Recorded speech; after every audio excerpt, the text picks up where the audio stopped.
This is Tim, I'm Mulele. and this is Critiquing Comics.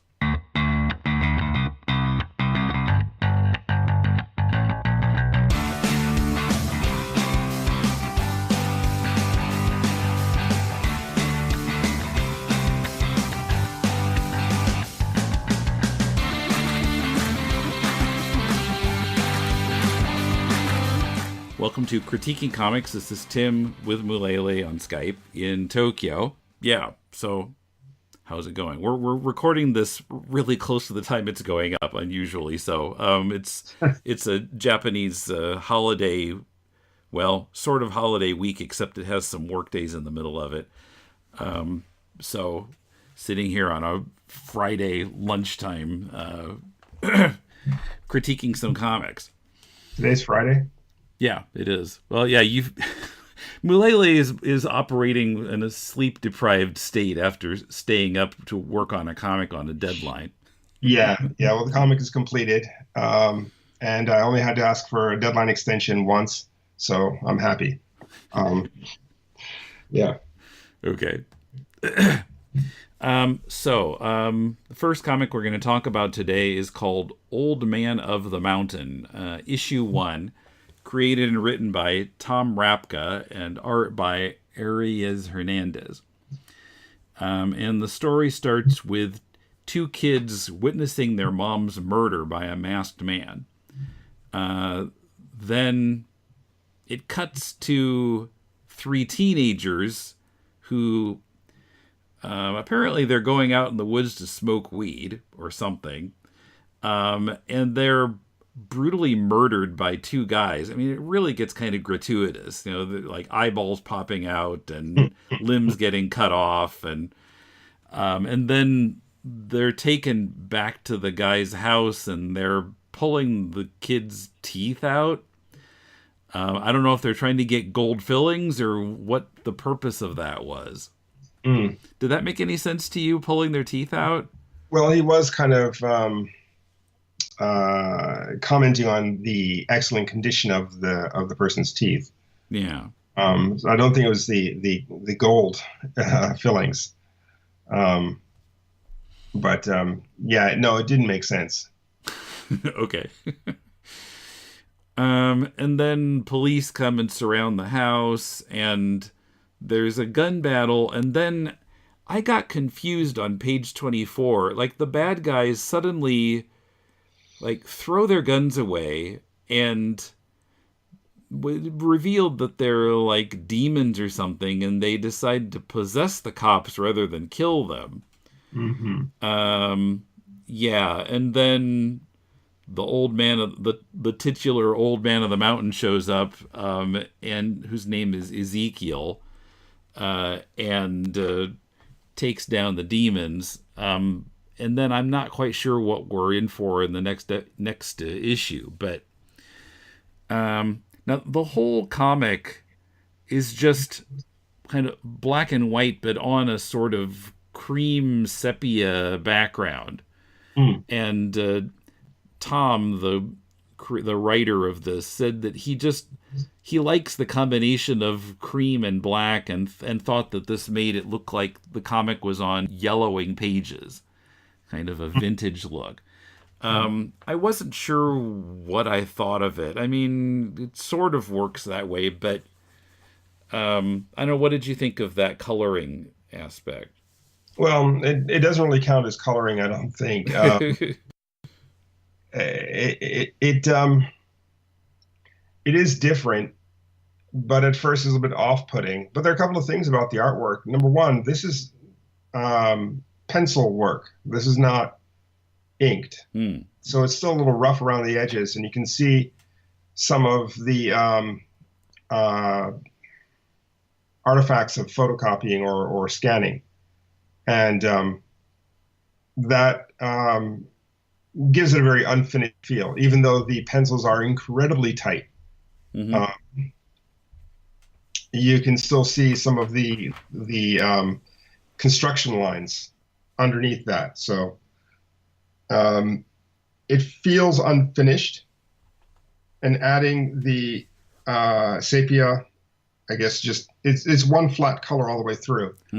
doesn't give it an old look. Um, it's just kind of brownish for some reason. So I really didn't feel that it added anything to it. Um, might work better with a different art style. And it seems here to be more of an afterthought than an integral or Hmm. something that was part of the original plan. Yeah, it doesn't really work together with the artwork. Yeah. And certainly not with the word balloons. The word balloons, I don't know, I'm on a kick of complaining about word balloons, I guess, but and it was a completely different problem than the last time we talked about word balloons. Um, I felt like they just stuck out too much, Well, especially against that sepia color. The word balloons are white and the text is, clearly computerized lettering, and they don't feel organic to the comic. well, there are a couple of problems.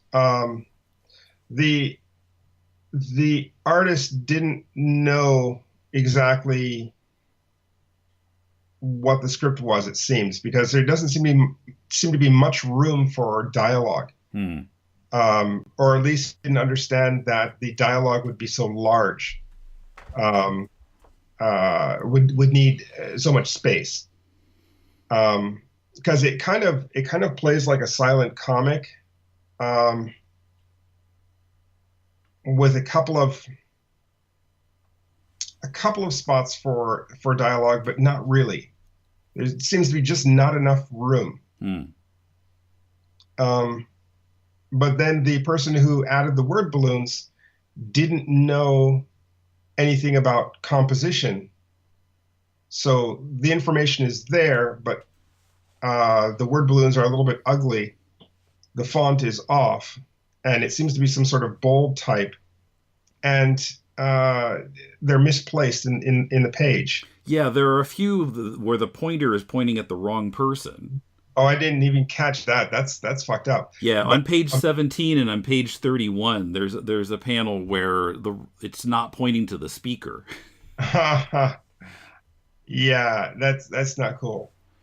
Um, so the artwork is quite beautiful, but there's an extreme lack of coordination between the producer of the comic and the artist, because the art is there. The Hmm. artist did the job Yeah. quite competently.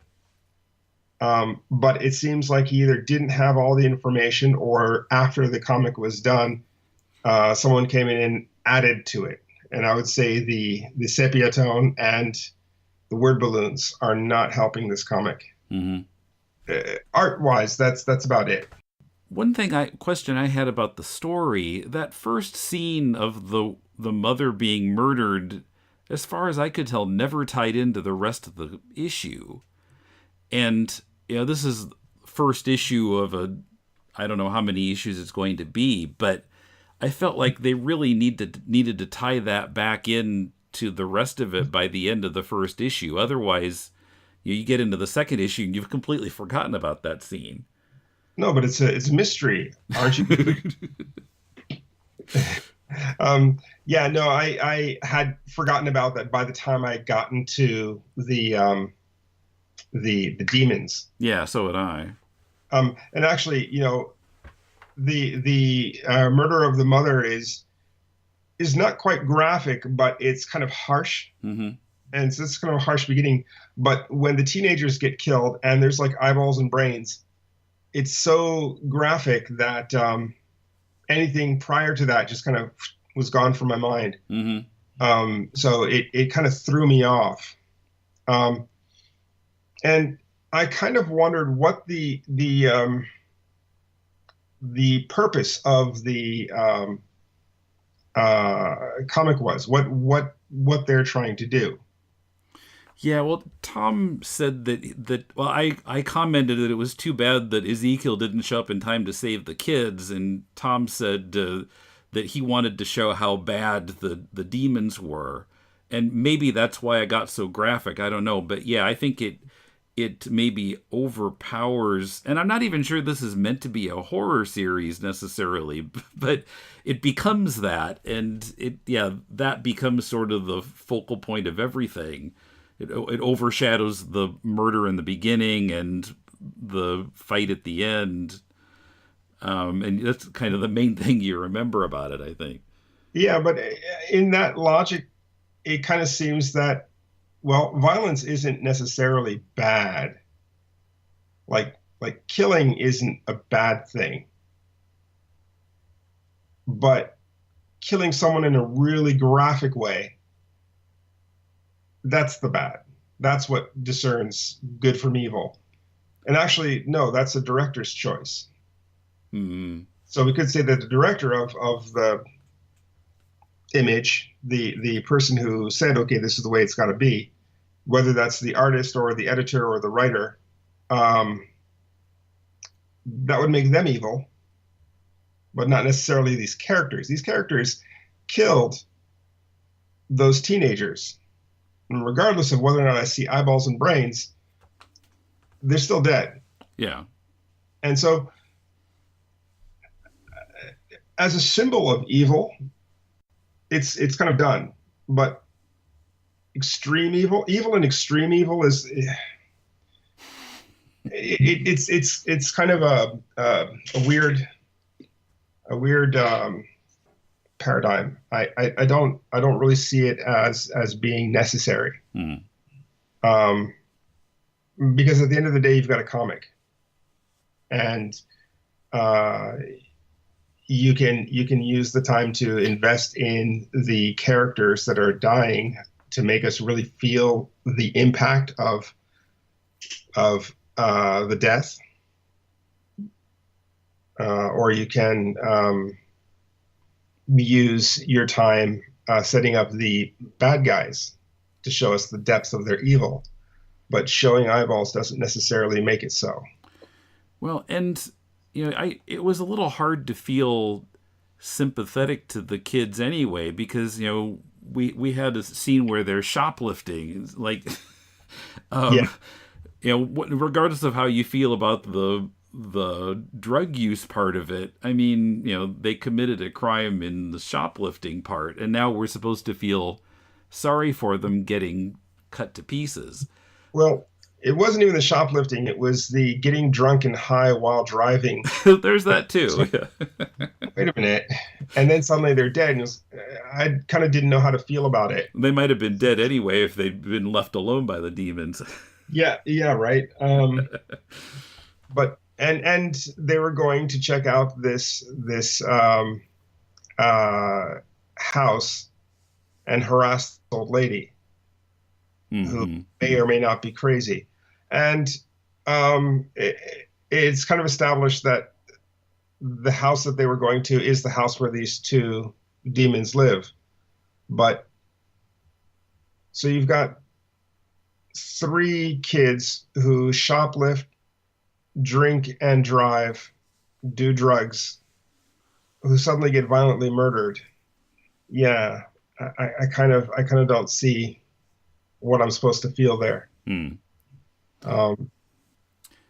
Yeah. And like I said, a comic called The Old Man on the Mountain, and the old man is a good guy. I'm not sure if this is meant to be a horror series or if it's just the first issue ends up being a horror comic. I'm not really sure if he's setting the right tone for the rest of the story, if unless it's going to be, if they're going to be violent graphic murders in every issue, that's one thing. But if it's just in the first issue, then it's not setting the right tone for the series. It's not establishing the expectations that maybe it should. Well, yeah. The thing about it is that horror in general kind of revels in the image of the murder. As far as I understand it. And this does that a little bit, but the protagonist doesn't do that. The protagonist, or I should say the titular character, is someone who does not kill. Mm-hmm. He doesn't. He removes the demons without harming the vessels, as he calls. Yeah. And And by the way, the word vessel is consistently misspelled in this comic. uh-oh. Yeah, it should be Vessel. Well, that not only comments to the lack of spelling power of the writer or the letterer, but also my own. But anyway, the point being, if the main character doesn't kill, and is trying to show something other than that, it's kind of hard to have a horror comic. And in horror movie tropes, for example, Jason Voorhees or Freddy Krueger or whoever comes out and kills a bunch of people, and then the good guy or good person protagonist comes out and kills that character as a way of ending the cycle of violence, and kills them in a gruesome and creative way. But here, when the main character doesn't do that and says that this is the way, there's no need to kill these people, then you wind up with something other than horror, which makes the horror at the beginning look like a mistake. In storytelling craft. It just doesn't quite line up. I don't know, maybe in the next couple of issues there'll be something to that point, but here it just seems a little bit like it doesn't know which way it wants to go. Yeah.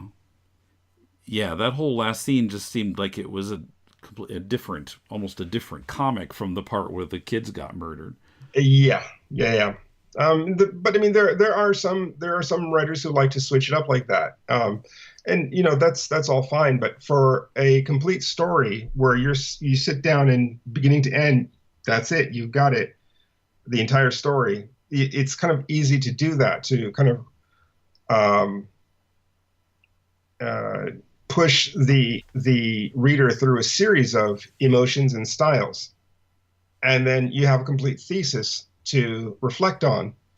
And as you're reflecting on it, you can say, okay, well, the writer was right because he set up these things and he brought it to this conclusion, and it works.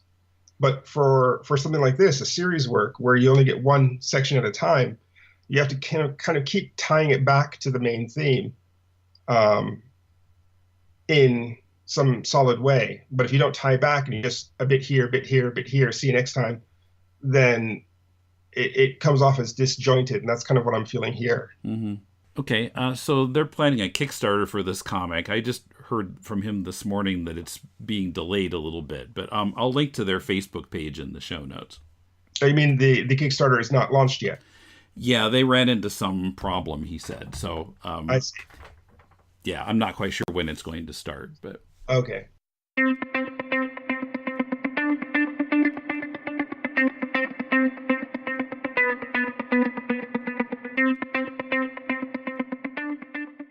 Okay, our second comic is called On Syntaphore, if I'm pronouncing that right. I'm not sure if that E is silent or not.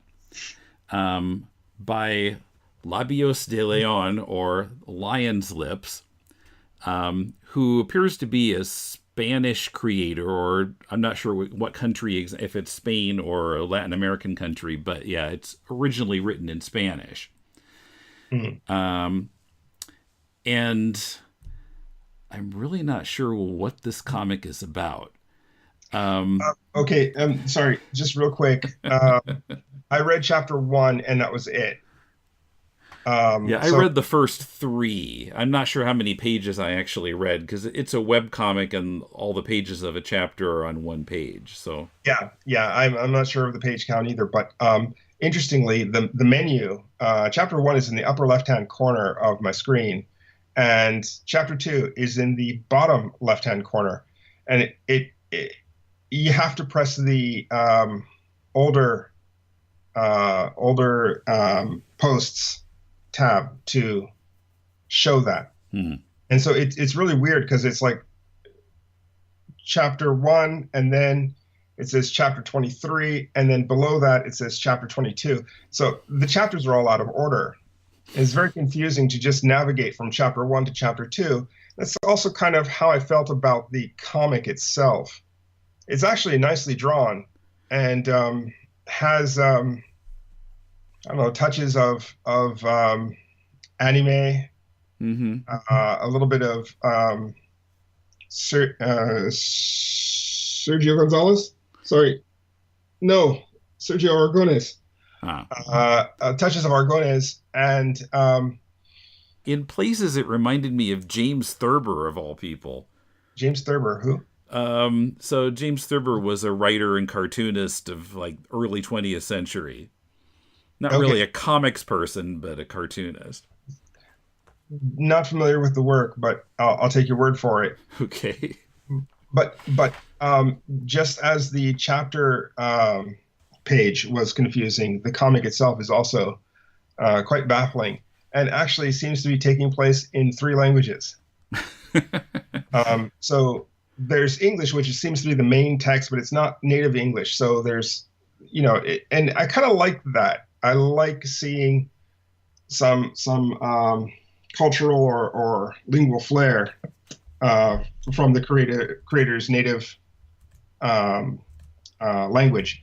But I'm looking at the beginning of chapter 2, and there's some Japanese sound effects. Hmm.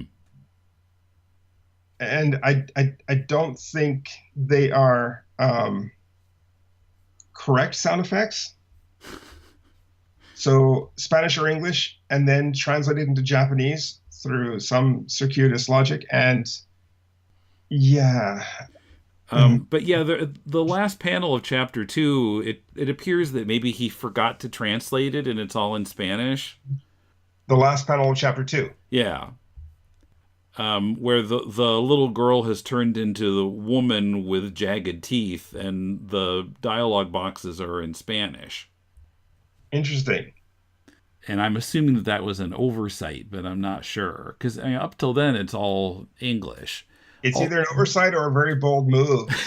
Just tell the readers, catch up, bitches. I'm not translating all of this for you. but yeah, the English... See, I was not quite sure what the problem was. I mean, part of it, I feel like, is the translation is not very good.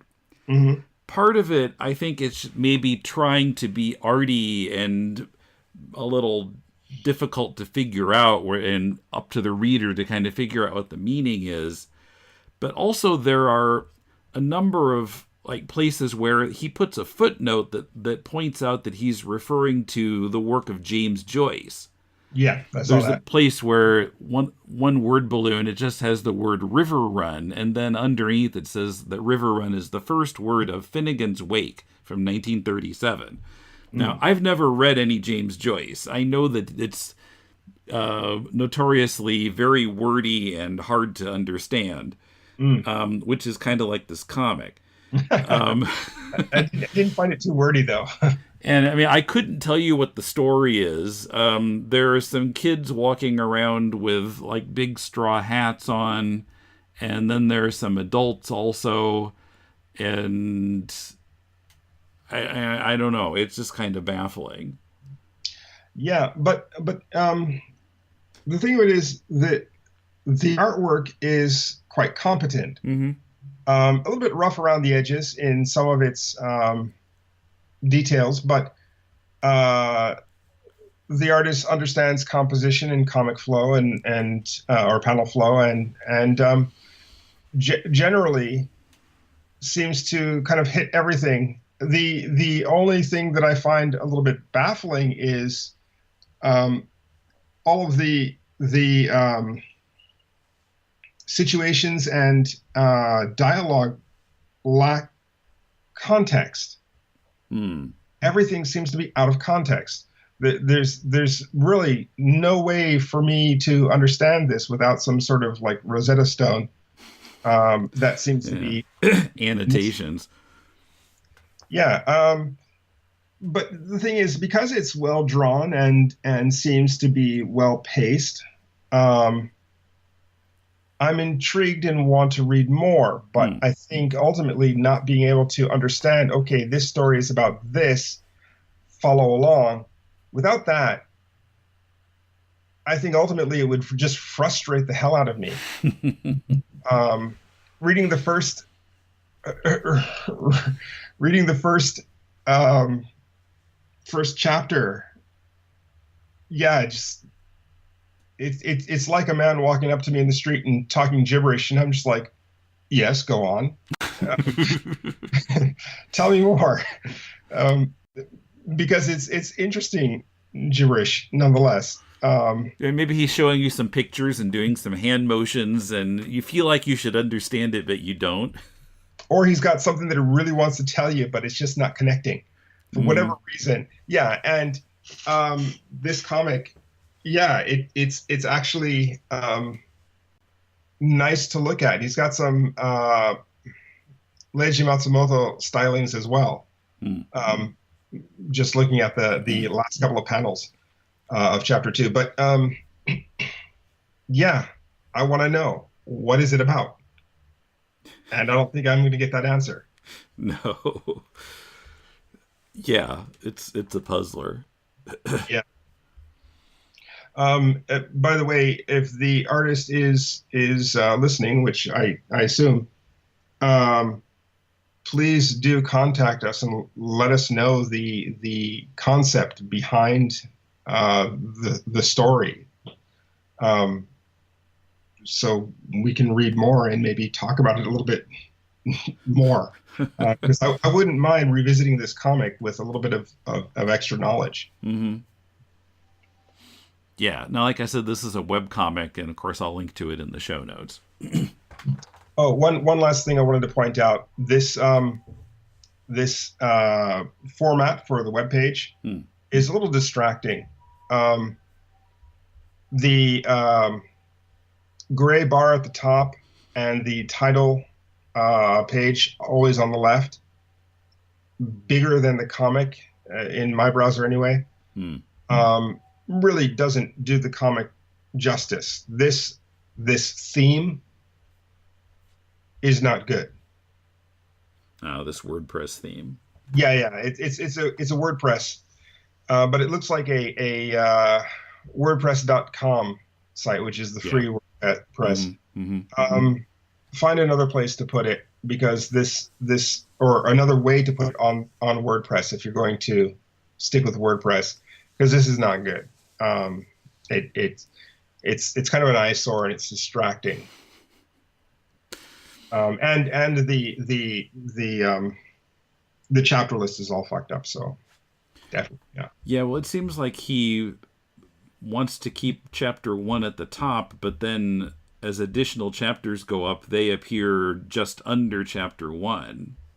Yeah, but what's that about?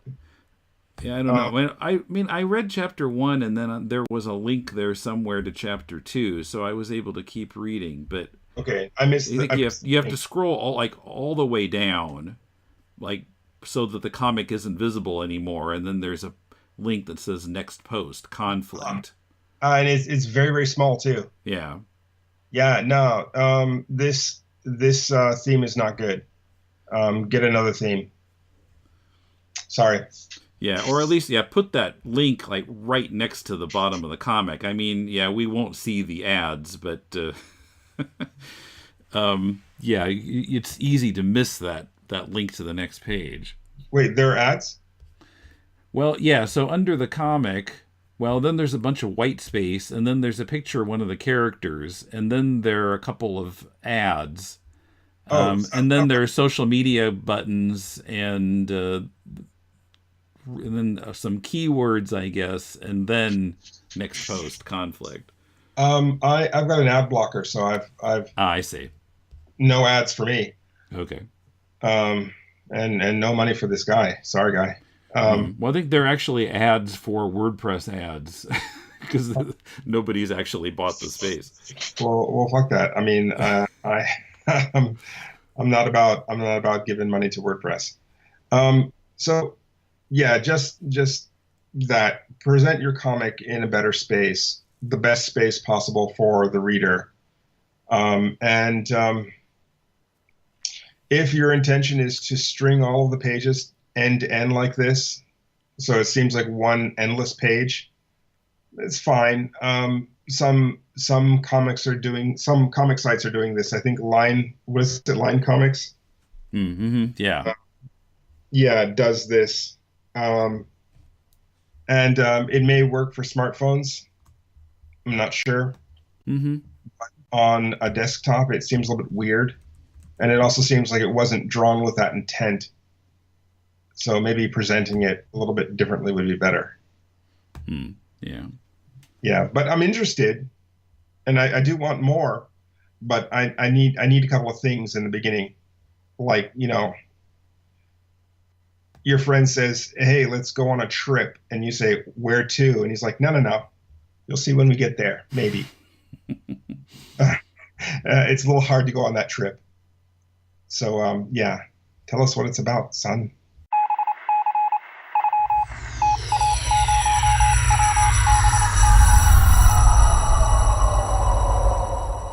Okay, well, we got some mail from people whose comics we've talked about on Critiquing Comics. Daniel Arudamasa, the artist on Teenage Mutant Ninja Pizza, on our website, he commented, "Thanks for the positive review. I'm happy you too had fun reading it. That's all we aimed for. As for those 20-ish panels, you remember the page that had all those little panels on it? Yeah. Nick often likes to write small extra stuff into scripts to entertain me, just to get me laughing. In this case, I loved the gag so much that I broke it down into a little side story and worked it into the page." See, right? It's gold. Keep doing that. Yeah, Nick didn't even necessarily intend for it to be in the story, but Daniel decided it should be. But I love that kind of shit. So, I mean, if they were to do a comic where it's like mostly like all of that shit is in it, I think that actually is really worth exploring, especially in that format where it just really, really works as just a series of silent panels, kind of telling the dark, sad story of one side character. That was really, really funny. And I really enjoyed that. I would like to see more of that. Okay, and then Ken Mora, who was the writer of A Light Before the Darkness, the one about the artist Caravaggio. I heard from him two different ways. So on Twitter, he wrote, "Let me thank Tim and Mulele of @Decon Comics for their review of A Light Before the Darkness. Brutally honest, but thoughtful and very informative as I put together the TPP version, points taken particularly re-word balloons." And then via Patreon, I got this. "Well, that was a tough review, but I thank you for the constructive honesty. Several points taken as I put together the trade paperback going forward. Of course, as a creator, I always want everyone to like everything I do. But if that doesn't happen, I hope to hear about what did and didn't work for that reader. Good job, and I'm glad I'm a patron." Oh, well, excellent, man. Thank you. Yeah, thanks. By the way, just a little side note for myself. Years ago, I used to hate on comics, and every once in a while, I still talk shit. But my main focus here is to be positive for the creator, and I talk the comic as I see it. But I've got no ill will towards the creator or their future content. So even if we do say something critical, it's not against you, it's for you. And if you take that and apply it to your next comic and you want to show it again, I'm more than happy to look at it. Yeah. So please do keep sending. And yeah, just understand that I don't read comics except here, which is really, really weird, even for my own sense of who I am. But I do enjoy reading these comics and kind of talking about them, either for the creator, to the creator, or just with you, Tim, in general. and that's what I like. And I like the honesty of it. So, yeah, if you want that critique, I'm more than happy to do. Yeah. And we'd also like to hear from other listeners who maybe haven't sent us a comic to review. I mean, the basically the only comments I get about critiquing comics are from people whose comic we've critiqued. It'd be nice to hear from anyone else who's listening also. See if they've picked up something from hearing us critique other comics. Or even if you read a comic that we reviewed and you disagree, tell us why. Yeah. Because most of the comics are available for free online, and I always link to them. So yeah, I mean it kind of expands the purpose of the podcast, which is to talk to creators about their work and to see what was good, what was maybe not so good or didn't work, and how to fix it, how to do it better. It's more of a community thing. So the more readers who jump in and comment, the better the understanding the artist will have of their work in the community, not just Tim and I, but like everyone else who comments. Mm-hmm. Yeah. So that email address is mail@deconstructingcomics.com.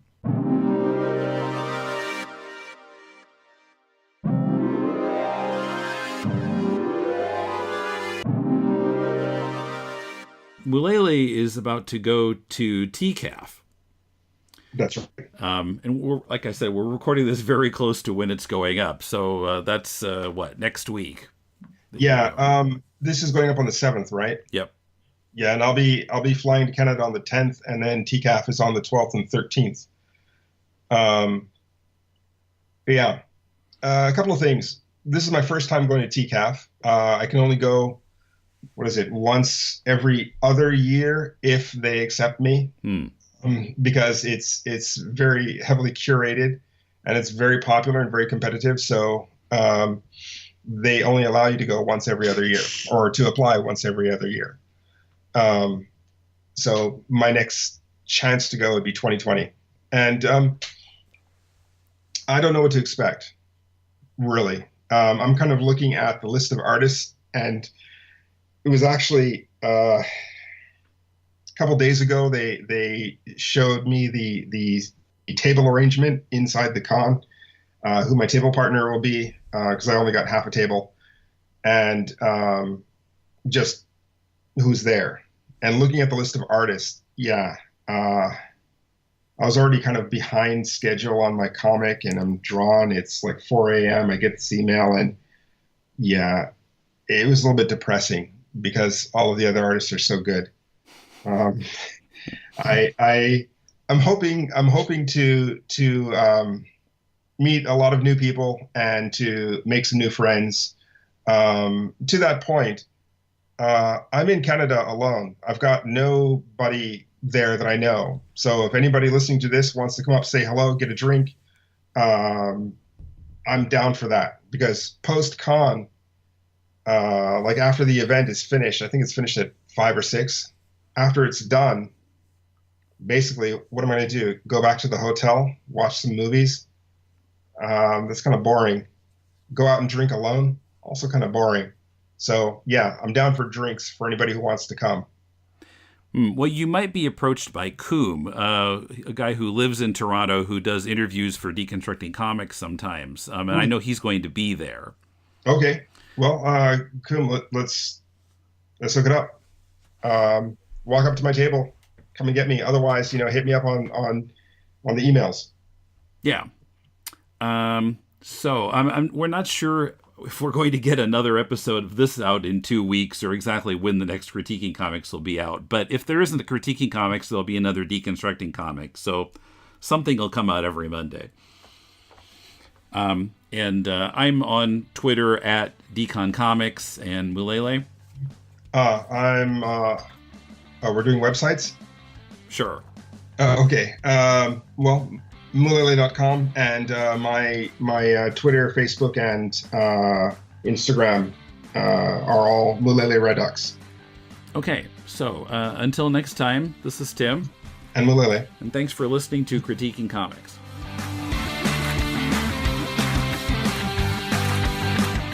Next week on Deconstructing Comics, Kumar and his 10-year-old son Ashwin talk about the manga series Naruto.